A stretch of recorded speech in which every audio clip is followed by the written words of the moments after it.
प्रकार से लोग कर्म कमाते हैं। एक सात्विक कर्म, दूसरा राजसी कर्म, तीसरा तामसी कर्म और चौथा जो है विनास्तिक कर्म। तो जो सात्विक कर्म है, जो निस्वार्थ भाव से जो दान करते हैं, सत्कर्म करते हैं, वो उनका सात्विक कर्म है। कहता हूँ कहीं जात हूँ और कहूँ बजाकर ढोल, और श्वास जो खाली जाते हो तीन लोग का मोल। वहां पर धर्मराय बताते हैं कि देखो तुम्हारे पुण्य से प्रारब्ध भी बने हैं और उससे तुम्हें मानव शरीर भी मिलेगा और उसमें तुम्हें सुख और दुख सब कुछ मिलेंगे जो तुमने कर्म किया है। लेकिन अगर तुम्हारा जो पुण्य है, उस पुण्य के एक श्वास की कीमत बताया है कि जो ब्रह्मलोक, विष्णुलोक और शिवलोक है, जब तक ये तीनों लोक रहेंगे, एक श्वास के पुण्य से तुम सुख भोगो।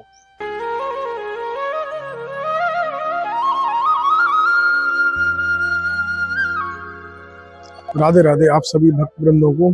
और संत यात्रा के साथ संतों के दर्शन लगातार आप सभी को हो रहे हैं। और आज एक और दुर्लभ मूर्ति के दर्शन जो महाराज जी चित्रकूट से यहाँ पधारे हैं, बहुत ही अद्भुत और बड़ा गूढ़ रहस्य आपको आज सुनने को मिलेगा।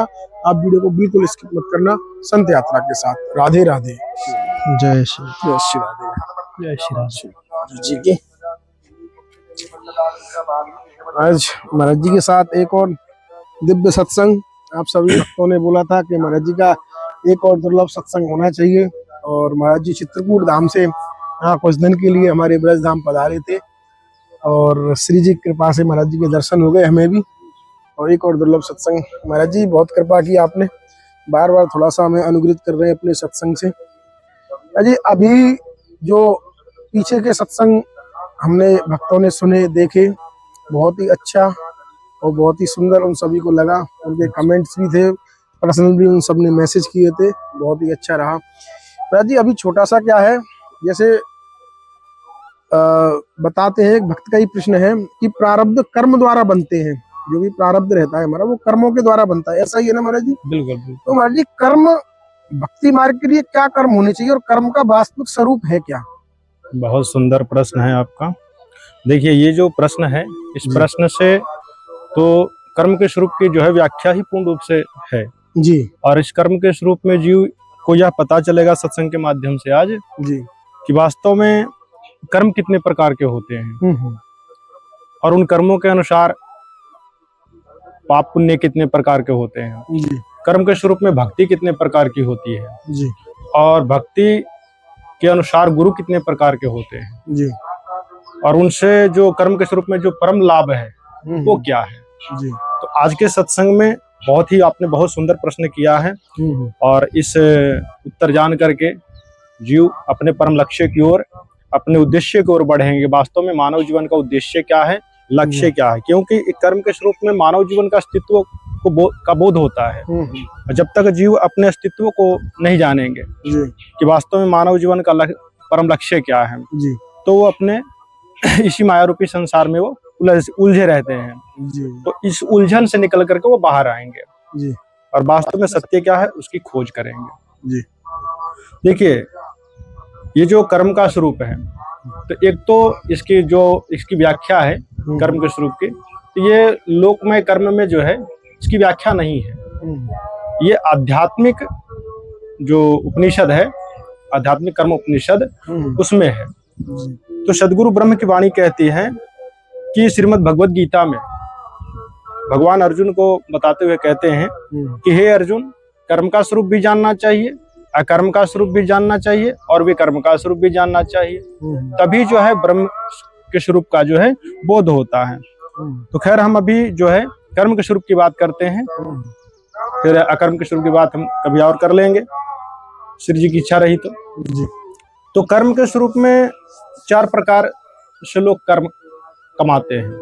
एक सात्विक कर्म, दूसरा राजसी कर्म, तीसरा तामसी कर्म और चौथा जो है विनास्तिक कर्म।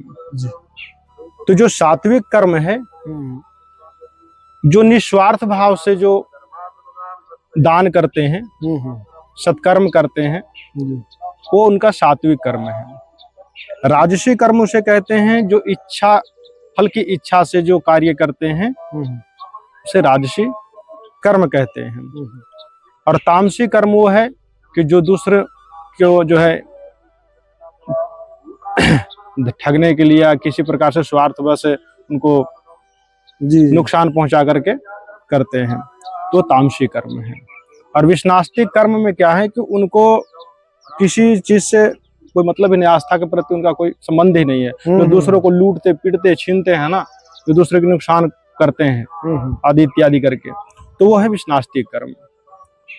तो इसमें क्या है कि कर्म जीव जो कमाते हैं, कर्म के तीन सूत्र है। एक क्रियात्मक, दूसरा संचित और तीसरा है प्रारब्ध। तो क्रियात्मक कर्म उसे कहते हैं, सभी जो जीव हैं वो कर्म कमा रहे हैं, तो क्रियात्मक कर्म उसे कहते हैं। जैसे कोई किसान खेत में फसल करता है, तो जब तक उसे फसल प्राप्त न हो जाए, वो घर को न लिया, जब तक वो कार्य करता है खेत में, उसे क्रियात्मक कर्म कहते हैं जी। और उसी फसल को जब वह किसान अपने घर को रख लेता है, तो उसे संचित कर्म कहते हैं। और उसे जीवन में जब भोगता है, जब उसे मिलता है, तो उसे प्रारब्ध कहते हैं। तो इसी प्रकार से जितने भी मानव शरीर प्राप्त किए हुए जीवात्माएं हैं, वो सभी कर्म कमा रहे हैं। तो उनको वही जो कार्य करते हैं, जैसा कर्म करते हैं, उनको वैसा ही प्रारब्ध मिलता है। कहते हैं ना कि इसमें किसी का कोई दोष नहीं होता। कहते हैं कर्म प्रधान विश्व राखा, जो जस करे सो तस फल चाखा। जो जैसे कर्म करते हैं उनको वैसा ही फल मिलता है। तो सदगुरु ब्रह्म की वाणी कहती भी है कि काहू न कोहू को सुख दुख कर दाता, निज कृत कर्म सब सुन भोग भ्राता। तो सभी अपने निजी कर्मों को ही भोगते हैं। लेकिन जो हमें प्रारब्ध में मिलता है, किसी से दुख मिलता है, किसी से कुछ भी मिलता है, तो हम दूसरों, इसका जो दोष है दूसरों पर ठहराते हैं।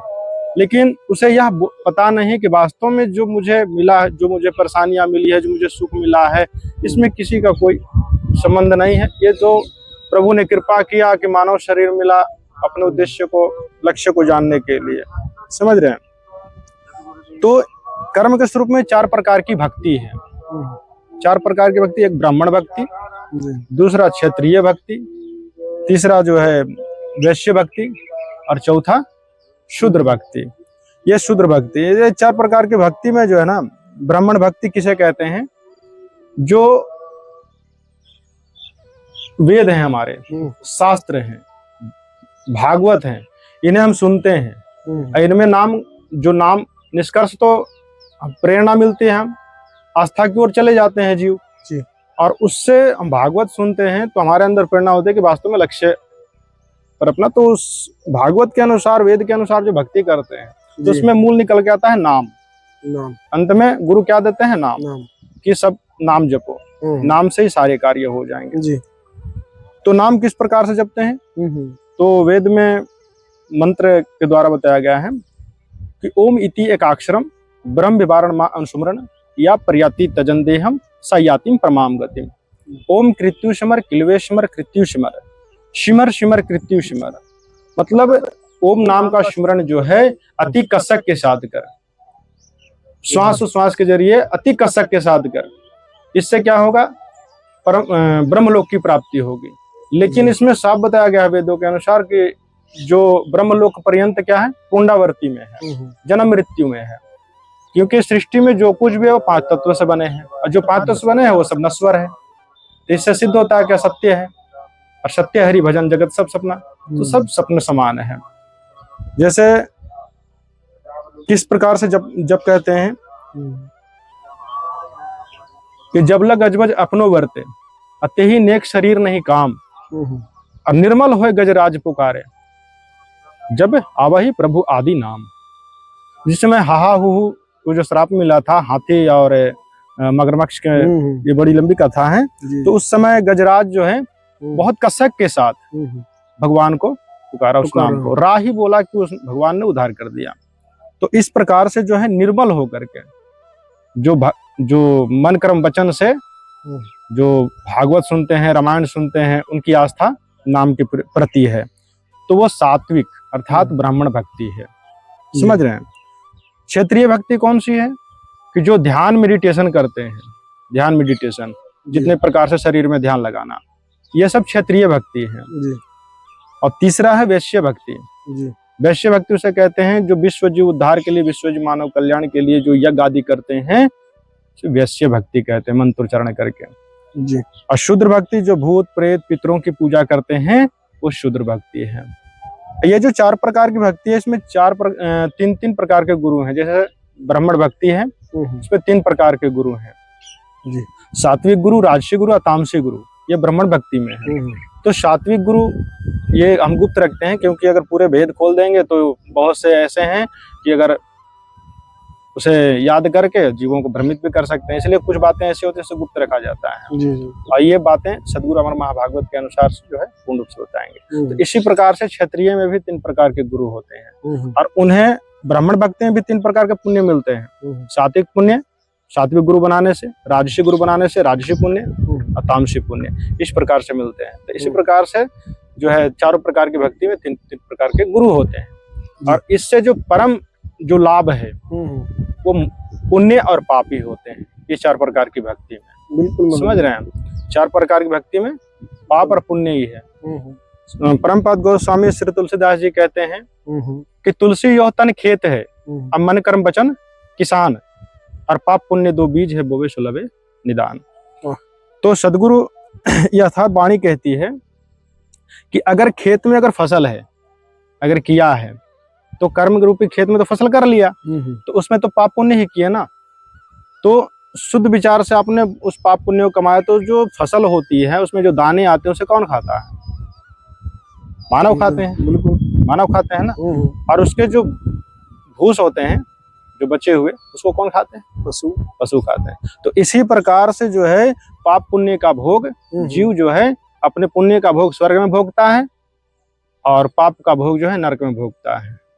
समझ रहे हैं? तो ये हो गया इसकी व्याख्या, कर्मों की व्याख्या। तो कर्मों की व्याख्या में जब जीव कमाता है, सात्विक पुण्य करता है, तो उसको कौन सा शरीर मिलता है? जब वो स्वर्ग में जाता है तो जो सात्विक पुण्य करते हैं वो सीधा धर्मराय के लोक में जाते हैं जी। उनको भली भांति सब कुछ बताया जाता है कि वास्तव में जो कर्मों के अनुसार क्या बना? प्रारब्ध। पुण्य बना, पुण्य से प्रारब्ध।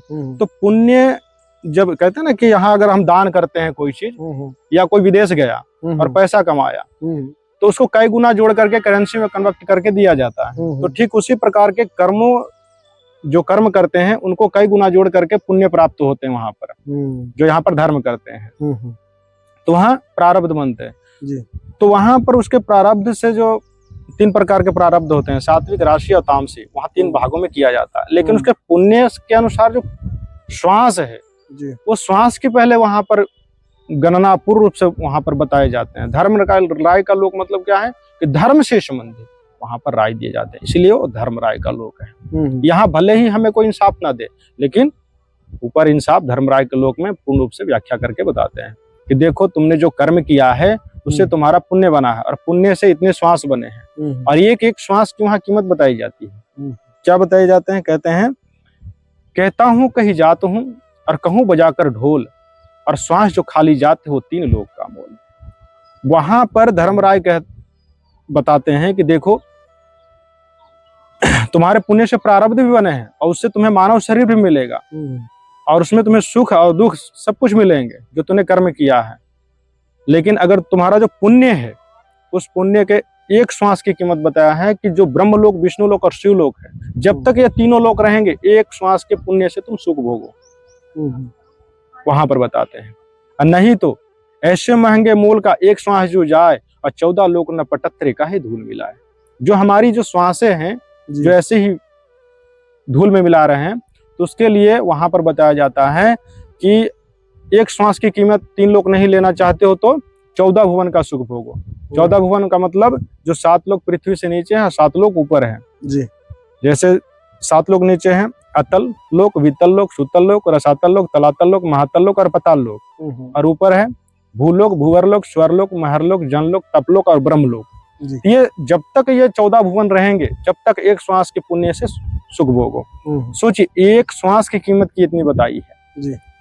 तो इसीलिए कहा, सदगुरु ब्रह्म की वाणी कहती है कि इतने सुख को छोड़ करके जीव मानव शरीर पाना चाहा जी। इसीलिए तो कहते हैं बड़े भाग्य बनते हैं, प्रारब्ध से भाग्य बनते हैं, तब जाकर के मानव शरीर मिलता है। बड़ी भाग्य मानुष तन पावा, असुर दुर्लभ सब ग्रंथन गावा। बड़ी विडंबना की बात है कि देव जो है वो मानव बनना चाहते हैं। राजा परीक्षित की कथा में आती है, प्रसंग आता है जी जी, वो मानव बनना चाहते हैं भागवत का रसपान करने के लिए, और मानव जो है वो स्वर्ग जाना चाहता है, देवता बनना चाहता है, देवता बनना चाहता है। जबकि बताया गया है कि 83,99,999 प्रकार के जो शरीर है ये सब भोग योनियां है, और ये जो उत्तम शरीर है मानव शरीर, ये इससे कर्म कमाओ, इसी ये तो मुक्ति का द्वार है, इसी के द्वारा तो हम ब्रह्म को पा सकते हैं। कहते हैं राम नाम मणि दीप धर जी दे हरिद्वार, तुलसी भीतर बाहर जो चाह सुजियार। जब ज्ञान को ऊपर लाएंगे 10वें द्वार पर, तो जैसे ही ज्ञान प्रकट हो जाएगा तो बाहर भीतर का ज्ञान हो जाएगा कि वास्तव में सत्य क्या है और सत्य क्या है, समझ रहे हैं। तो सब कुछ छोड़ करके त्याग कर को मानव शरीर पाया, लेकिन आते ही अपने अस्तित्व को भूल गया, और भूलने के बाद थोड़ी थोड़ी सी चीजों के लिए जो है अपने मानव जीवन को व्यर्थ कर बैठते हैं। बिल्कुल, इसीलिए कहा है कि श्वास श्वास में नाम जप व्यर्था श्वास मत खोए, ना जाने इस श्वास को यावन हो ना होए। इसलिए व्यर्था श्वास नहीं खोनी चाहिए, समझ रहे हैं। तो उससे मानव शरीर मिलता है, सात्विक पुण्य से मानव शरीर मिला। लेकिन इसमें तो राजसी गुरु भी हैं और तामसी गुरु भी हैं ब्राह्मण भक्ति में जी। तो उनसे क्या होगा। तो सदगुरु अमर महाभागवत बताएंगे, बहुत सत्संग लंबी हो जाएगी। तो कहने का मतलब जो क्षत्रिय भक्ति है, उससे जो क्षत्रिय भक्ति से क्या है कि पहले नर्क जाते हैं, फिर स्वर्ग जाते हैं, उसमें भी 3 प्रकार के गुरु हैं, और फिर मानव शरीर पाते हैं। मानव शरीर सबको, परमात्मा का विधान जो है जी, वो उनकी गति को कोई जानता नहीं है, उनको वही जान पाते हैं जो जिनको वो जना दे। जही जाना ही जेहु दे जाना ही, और जानत तुम ही हुई जाई। बिल्कुल, तो वो वही जानते हैं। तो ये 3 प्रकार मानव शरीर पाते हैं। और जो कहते हैं कि शूद्र वैश्य भक्ति, उनको भी उसी प्रकार से मानव शरीर मिलता है जी। और जो भी इसमें सात्विक राशि तामसिक पुण्य के अनुसार मिलते हैं चारों भक्ति में। और ये जो है विष्णास्तिक कर्म करने वाले, जिनको आस्था से कोई प्रीति नहीं है, तो फिर ये इनको मानव शरीर मिलेंगे या नहीं मिलेंगे? मिलते हैं। ये 4 प्रकार के प्रलय होते हैं, नित्य प्रलय, नैमित्तिक प्रलय, प्राकृतिक प्रलय और महाप्रलय। ये 4 प्रकार के प्रलय हैं। तो इसी 4 प्रकार के प्रलय के अनुसार उनको भी मानव शरीर, ये जितने 4 प्रकार की जो भक्ति है ना, इसी 4 प्रकार के महाप्रलय के अनुसार जो है घटा बढ़ा करके को बताया। सदगुरु अमर महाभागवत में ये व्याख्या करके बताई जाती है, क्योंकि बहुत लंबी कथा हो जाएगी जी जी, सत्संग हो जाएगा। तो ये है मानव जीवन का जो है ये कर्म का स्वरूप है, और कर्म के स्वरूप में जो है पाप पुण्य ही मिलते हैं, समझ रहे हैं। इससे मोक्ष नहीं मिल सकता है जब तक जीव, हाँ ये एक साधन है उस ब्रह्म तक पहुंचने के लिए। जो कर्म का स्वरूप है, ये जो साधन है, ये सब साधन उस ब्रह्म तक पहुंचने के लिए। महाराज जी, यहाँ पे ना ये प्रश्न आता है, काफी संतों से, मैंने सोशल मीडिया के माध्यम से भी देखता हूँ, कई भक्तों का, माताओं बहनों का ये प्रश्न रहता है, जैसे अभी आपने बोला ना कि हमारे जो कर्म रहते हैं उनको संचित करने के बाद में हमारा प्रारब्ध बनता है, यही रहता है ना। बिल्कुल, उसके अनुसार ही हमें मनुष्य शरीर दोबारा मिलता है, या जो भी मिलता है उसी के अनुसार रहता है। अभी कई लोग ऐसे रहते हैं महाराज जी कि जिन्होंने भूलवश या अज्ञानवश, बोलूंगा मैं तो, जिन्होंने अज्ञानवश अपनी 20, 30, 40 साल की उम्र ऐसे ही गवा दी, मतलब गलत कर्मों में गवा दी, गलत व्यवहार में गवा दी, गलत आचरण में गवा दी। तो क्या अब वो भगवान की शरणागति प्राप्त कर सकते हैं? उसका कोई साधन है? बिल्कुल, समझे ना आप महाराज जी। बिल्कुल बिल्कुल, देखिए उनके लिए साधन है कि सबसे पहले जो है संतों का संग करें जी। संतों का संग करें, तभी जो है आपके अंदर वह प्रेरणा जो परमात्मा के प्रति, अपने मानव जीवन के उद्देश्य जो है वो लक्ष्य का ज्ञान होता है जी। जैसे कहने का मतलब है कि ये जो पाप और पुण्य है ना, ये बड़े बड़े मोटी मोटी लकड़ियां बन गई, और इसमें चिंगारी मारेंगे तो थोड़ी ना वो लहर पाएंगे। तो उसके लिए क्या है कि हम कितने भी कुछ कर लें तो भी वो लकड़ियां, ये पाप पुण्य दोनों बंधन है। कहते हैं एक पापी एक पुण्य आया के सुमद ले रे, बिना भजन कोई काम ना आवे, सब है जम की जेल। एक लोहे के जंजीर है, एक सोने की जंजीर है। तो ये तो दोनों बंधन है।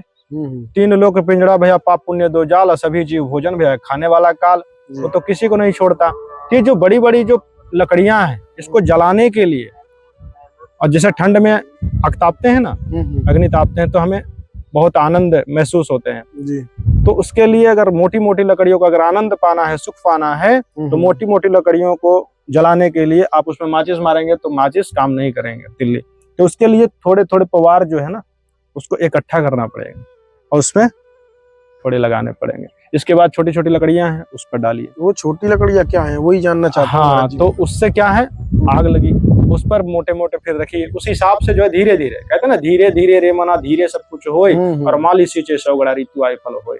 तो अगर हम एक ही बार 100 गड़ा डाल देंगे, मोटी लकड़ियां डाल देंगे, तो क्या वो लहर पाएंगे? नहीं। क्या सब पानी डाल देंगे पौधे में तो क्या उसमें फूल आ जाएंगे? नहीं आएंगे ना।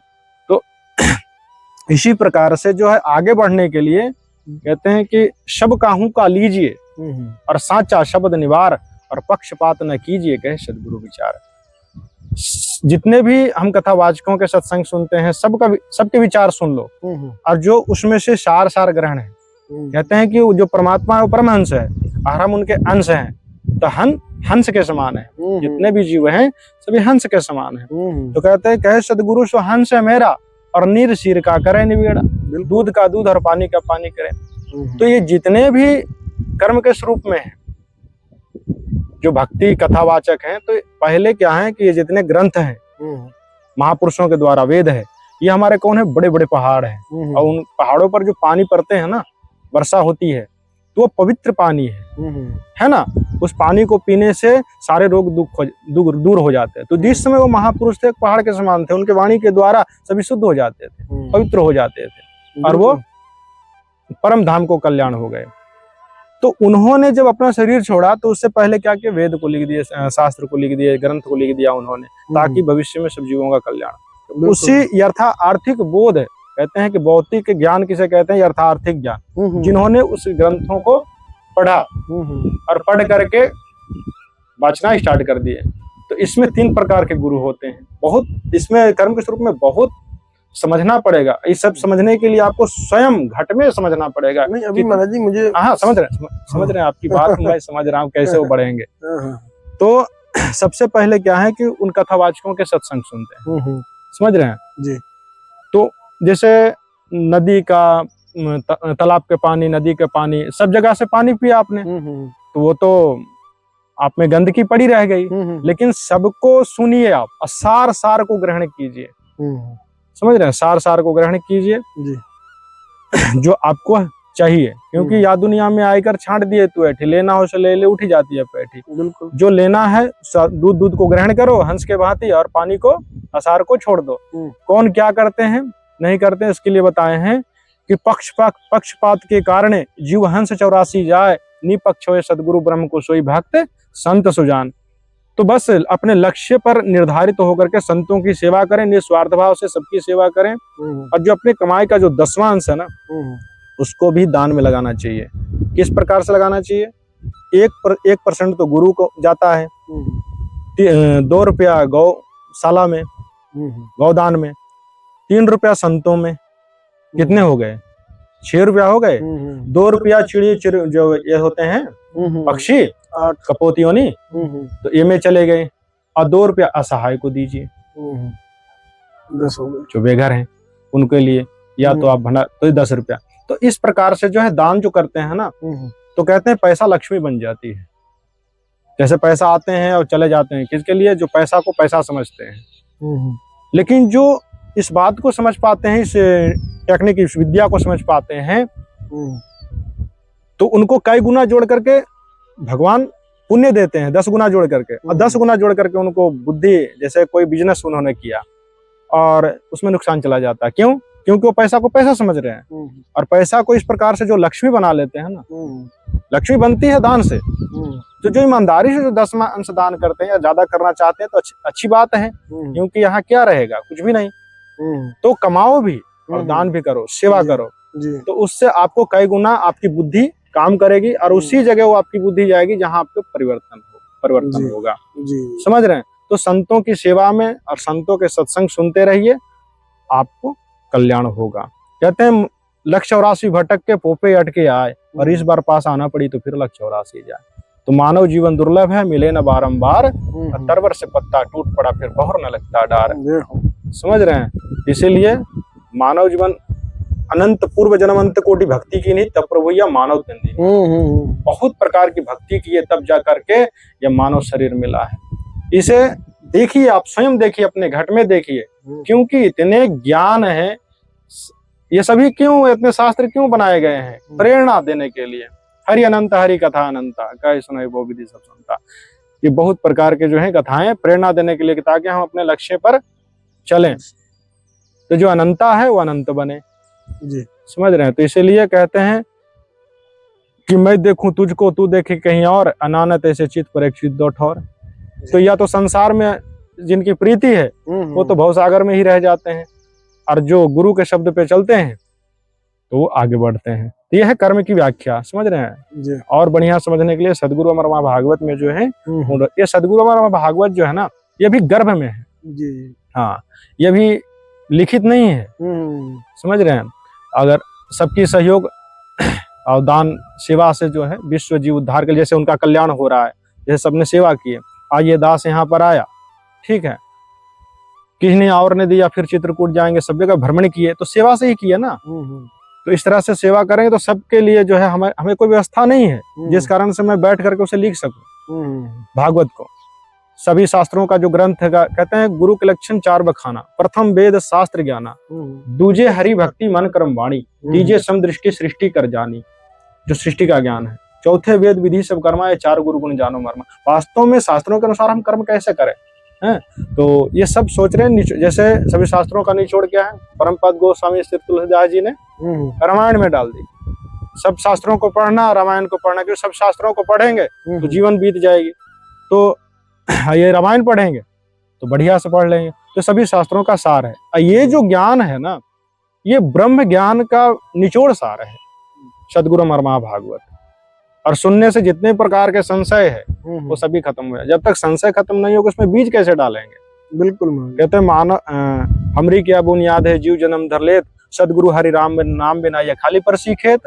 अगर खाली है तो उसमें घास फूस है तथा पाप पुण्य है, तो उसको पहले हटाएंगे, साफ करेंगे, खाली करेंगे। पात्र खाली हो तभी तो उसमें डालेंगे। तो पहले सींचना पड़ेगा उसको, सींच करके तब उसमें बीज डालेंगे, तब अच्छी फसल प्राप्त होगी। तो जहाँ ज्ञान है वहाँ भक्ति है, और जहाँ प्रेम है वहाँ ब्रह्म है। तो जहाँ पर ज्ञान है वहाँ भक्ति है। तो स्वयं तो राम चल करके गए ना वहाँ भक्ति महारानी के पास, समझ रहे? और प्रेम भी साथ साथ चले गए। बिल्कुल। तो जहाँ ज्ञान है सब कुछ मिलेगा आपको। तो जिनकी आस्था भौतिक चीजों में है, तो जब तक उनकी आस्था भौतिक चीजों में है और उसी को पूर्ण मान बैठे हैं और सत्य का बोध ना हुआ हो, तो ये पाप पुण्य में ही रह जाते हैं। और जिस स्थिति में निर्गुण सरगुण एक हो जाए, एक समान, तो इसीलिए तो कहते हैं सिया राम मैं सब जग जानी, करहु प्रणाम जोर जोग पानी, जात पात पूछहु नहीं कोई, हरि के भजे सो हरि के होई। तो कहते हैं कि जहां से आपके संशय दूर होते हैं, जहां से आपका कल्याण होता है, तो जाति पाति न पूछो साधु संत की, पूछ लीजिए ज्ञान और मोल करो तलवार की परंतु म्यान। संतों की वाणी में है, कबीरा सो धन संचय, जो आगे का होय, आशीष चढ़ाए तार ली जात न देखा कोई। तो जात पात नहीं देखनी चाहिए। ये संतों की कोई जाति नहीं होती है। संतों की क्या भाषा है? ज्ञान के अक्षर, प्रेम की भाषा, भाव के शब्द जो है, ये भाषा होती है। वो स्त्रीलिंग और पुल्लिंग में नहीं चलते। बाकी जो करवाना है ठाकुर जी करवाएंगे, समझ रहे हैं? तो इस तरह से प्रेम की भाषा होती है संतों की। ठीक है महाराज जी, बड़ी कृपा की और बहुत ही दुर्लभ सत्संग आज सभी भक्तों को सुनने को मिला कि वास्तव में कैसे कर्म रहते हैं, कैसे हमारा प्रारब्ध बनता है, कैसे हम दान कर सकते हैं, कैसे पुण्य कमा सकते हैं, सारा कुछ इसमें महाराज जी ने निचोड़ दिया है। ठीक है महाराज जी, और आप हमें भी आज्ञा दें, मिलते हैं ऐसे दुर्लभ संत दर्शन के साथ, सिर्फ संत यात्रा। ठीक है महाराज, दिन बहुत प्रणाम।